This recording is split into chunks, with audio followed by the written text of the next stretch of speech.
Halo semua, selamat datang kembali di channel Drama Hati. Untuk kisah kali ini kita akan membahas cerita dengan judul Ketika Ibu Mertua Menguasai Uang Suamiku. Baik, langsung saja kita mulai. Mas, aku sudah selesai hitung pengeluaran bulan ini. Uangnya nanti aku ambil dari tabungan kita ya. Tanyaku dengan nada hati-hati pagi itu sambil membereskan meja makan. Hendra suamiku hanya menjawab dengan gumam kecil. Matanya tak lepas dari ponsel di tangannya.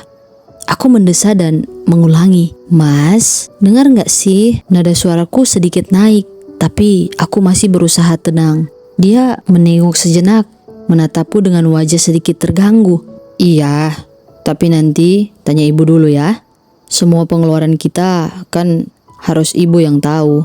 Jawabannya singkat sebelum dia kembali sibuk mengetik sesuatu di ponselnya. Hatiku sedikit tergelitik mendengar jawabannya. Ini bukan pertama kalinya aku mendengar kalimat itu. Semua keputusan keuangan yang berkaitan dengan rumah tangga kami selalu berada di tangan ibu mertuaku. Aku adalah Diana, seorang istri berusia 28 tahun. Awalnya pernikahanku dengan Hendra seperti mimpi indah. Dia pria mapan, perhatian, dan selalu menghargai pendapatku. Setidaknya sebelum kami pindah ke rumah mertuaku setahun yang lalu.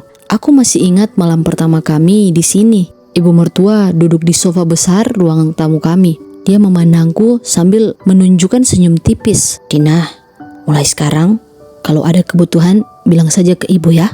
Hendra ini anak bungsu, jadi keuangan keluarganya memang dari dulu ibu yang atur, ya.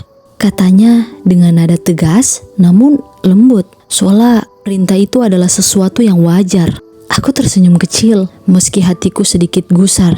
Aku tak menyangka senyum itu menyembunyikan kekuasaan yang tak pernah kubayangkan sebelumnya. Pagi ini setelah sarapan, aku mencoba meminta izin membeli sesuatu yang kubutuhkan. Mas, aku mau beli blender baru yang lama sudah rusak. Ujarku dengan nada biasa, mencoba mencairkan suasana. Hendra menatapku sambil menyuap nasi ke mulutnya. Blender? Nanti ibu dulu deh yang tentuin ya. Jawabannya santai, lalu melanjutkan makannya. Aku merasa tentu saja kesal, tapi tak menunjukkan emosiku. Setelah membereskan piring, aku menghampiri ibu mertua yang sedang duduk membaca koran di ruang tamu. Bu, maaf mengganggu. Saya mau izin beli blender baru karena yang lama sudah rusak. Kataku dengan sopan, mencoba menjaga nada suara agar tetap ramah. Ibu mertua menurunkan koran yang dia baca secara perlahan, lalu menatapku tajam. Blender? Buat apa? Uang Hendra itu bukan untuk hal-hal yang gak penting. Jawabnya dengan suara yang tegas. Aku menelan ludah. Tapi bu, ini bukan untuk sesuatu yang tidak penting. Ini kebutuhan dapur bu. Blendernya memang sudah tidak bisa dipakai lagi bu. Jawabku mencoba tetap tenang. Ibu mertuaku menengus kecil. Ya sudah, nanti saya pikirkan. Jangan buru-buru minta ini itu Dina. Belajarlah untuk hemat. Hendra kerja keras untuk kita semua, bukan cuma untuk kamu. Ujarnya lalu kembali membaca korannya. Malamnya aku sedang berada di dapur ketika tanpa sengaja mendengar suara Hendra dan ibu mertua dari ruang kerja. Hendra, jangan biarkan Dina pegang uang banyak-banyak. Nanti dia lupa diri. Semua penghasilanmu ibu yang kelola supaya gak berantakan. Suara ibu mertua terdengar sangat jelas. Aku berdiri, terpaku di dapur. Hatiku terasa sakit mendengar ucapan itu. Apakah aku dianggap tidak pantas mengatur keuangan rumah tanggaku sendiri? Keesokan harinya, aku memberanikan diri untuk berbicara serius dengan Hendra. Saat dia sedang memakai sepatu di depan pintu, aku memegang lengannya dengan lembut. Mas, aku ingin kita bicara soal ini. Aku istrimu, tapi kenapa semua harus lewat ibu? Aku juga punya hak atas penghasilanmu kan? Tanyaku dengan suara penuh harapan, menatapnya dalam-dalam. Hendra terdiam, lalu menarik nafas panjang. Dina, aku gak mau ribut soal ini ya. Aku sudah janji sama ibu sejak dulu. Sejak lama aku sudah berjanji pada ibu. Kalau dia yang ngatur semuanya. Kamu gak usah khawatir ya. Semua akan baik-baik saja kok. Ujarnya menghindari tatapanku. Hatiku semakin sakit mendengar jawabannya. Tapi mas, aku gak mau hidup seperti ini terus mas. Seruku kali ini dengan nada yang mulai bergetar. Hendra menatapku dengan wajah sedikit kesal. "Sudahlah Dina, jangan membahas ini lagi," jawabnya dengan nada yang tegas sebelum akhirnya keluar rumah tanpa menoleh lagi. Aku berdiri di pintu, menahan tangis yang hampir pecah. Aku tahu, aku harus melakukan sesuatu. Tapi apa? Bagaimana aku bisa merebut kembali hakku tanpa menghancurkan pernikahanku? Setelah Hendra pergi, aku kembali ke dapur, berusaha menenangkan hatiku. Tapi tidak semudah itu. Kata-kata ibu mertuaku semalam terus bergaung di telingaku. "Jangan biarkan Dina pegang uang banyak-banyak, nanti dia lupa diri." Itu terus terngiang di telingaku. Hatiku terasa seperti diremas. Bukankah ini rumah tangga kami? Kenapa aku harus selalu dianggap tak mampu dan tak layak? Aku menatap blender tua di atas meja yang sudah retak bagian tutupnya. Barang itu seperti lambang hidupku di rumah ini. Tidak dihargai, dianggap usang saja. Tidak, aku tidak akan diam saja, gumamku pada diri sendiri sambil mengepalkan tangan. Hari itu aku memutuskan untuk mengambil langkah kecil. Dengan uang simpanan pribadi yang kutabung, aku membeli blender baru tanpa meminta izin siapapun. Aku ingin tahu reaksi mereka. Dan ketika Hendra pulang malam itu, aku menjamutnya di ruang tamu dengan senyum. Tapi dia langsung melihat blender baru di atas meja. "Dina, kamu beli blender tanpa izin ibu ya?" Tanyanya dengan nada tajam, membuatku tertegun. Aku mencoba menjelaskan. "Mas, ini cuma blender. Uangnya juga dari tabungan pribadiku, bukan dari penghasilanmu, Mas. Aku hanya ingin mempermudah pekerjaan di dapur kok, Mas." Hendra menggelengkan kepala, wajahnya berubah marah. "Dina, kamu tahu kan ibu tidak suka kita beli barang-barang tanpa persetujuan dia. Kenapa kamu gak bilang ke aku dulu? Kamu ini benar-benar kamu ya." Mataku mulai memanas, tapi aku menahan air mata. "Mas, ini rumah tangga kita. Kenapa semua keputusan harus lewat ibu? Aku istrimu. Aku juga punya hak mengambil keputusan untuk keluarga kita, Mas. Lagian ini kan cuma blender, Mas." Tapi bukannya menjawab, Hendra malah berjalan ke kamar kerja ibu. Dari balik pintu, aku bisa mendengar suaranya melaporkan apa yang kulakukan. Tak lama kemudian, ibu mertua muncul di ruang tamu. Wajahnya penuh amarah. "Dina, kamu ini istri macam apa? Baru setahun menjadi menantu sudah berani melawan aturan rumah ini kamu ya?" Suara ibu menggema, menusuk telingaku. Aku menatapnya dengan mata berkaca-kaca. Tapi kali ini aku tidak ingin diam saja. "Bu, saya bukan melawan. Saya hanya ingin dihargai sebagai istri Hendra, sebagai menantu di rumah ini, Bu." Ibu mertua hanya tertawa sinis. "Hargai? Dina, kamu lupa? Kalau bukan karena keluarga kami, kamu gak akan punya apa-apa.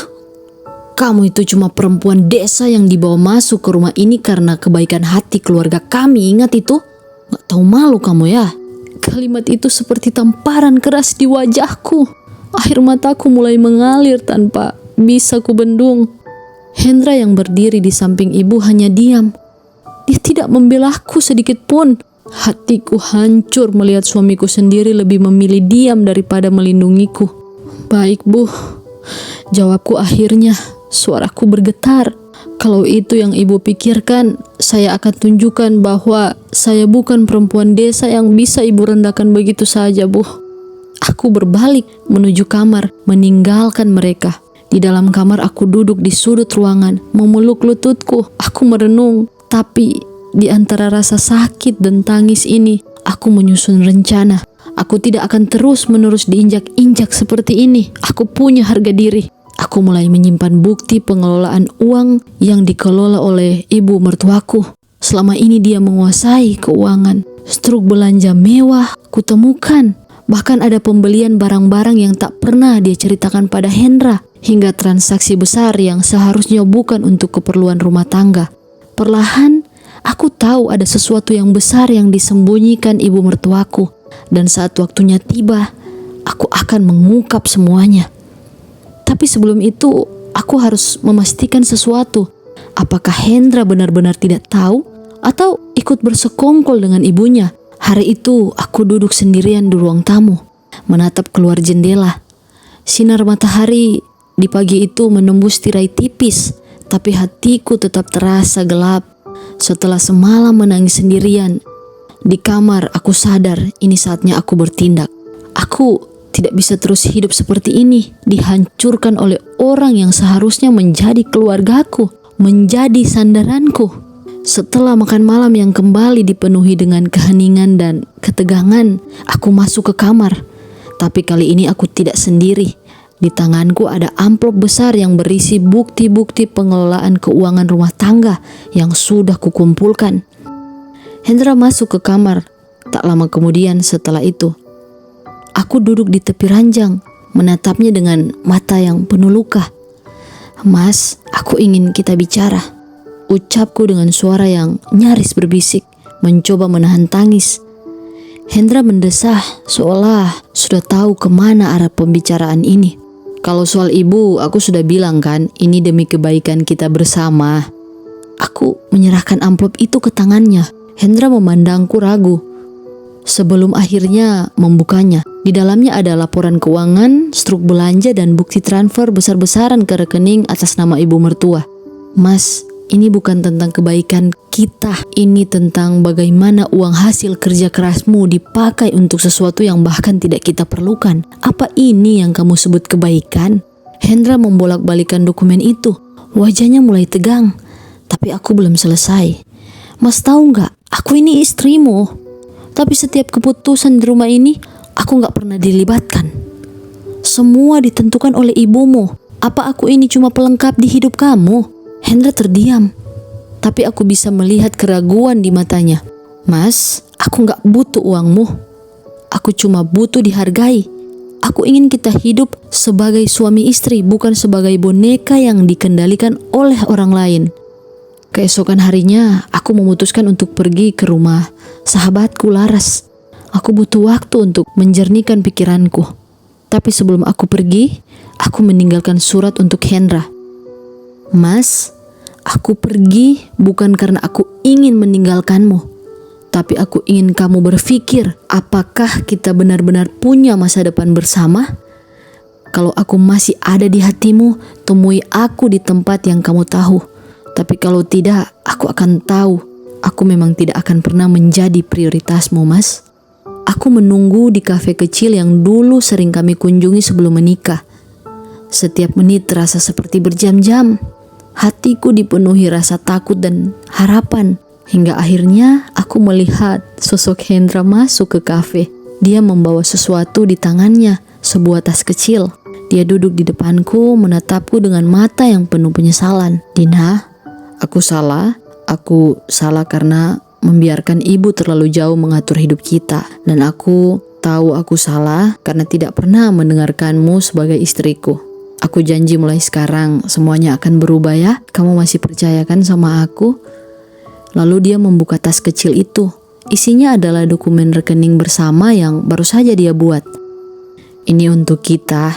Aku akan bicara dengan ibu dan aku akan pastikan bahwa uang kita hanya kita yang gunakan dan untuk keperluan kita." Air mataku mengalir. Untuk pertama kalinya aku merasa didengarkan dan dihargai. Dan Hendra benar-benar menepati janjinya. Kami pindah ke rumah yang lebih kecil, jauh dari orang tua Hendra.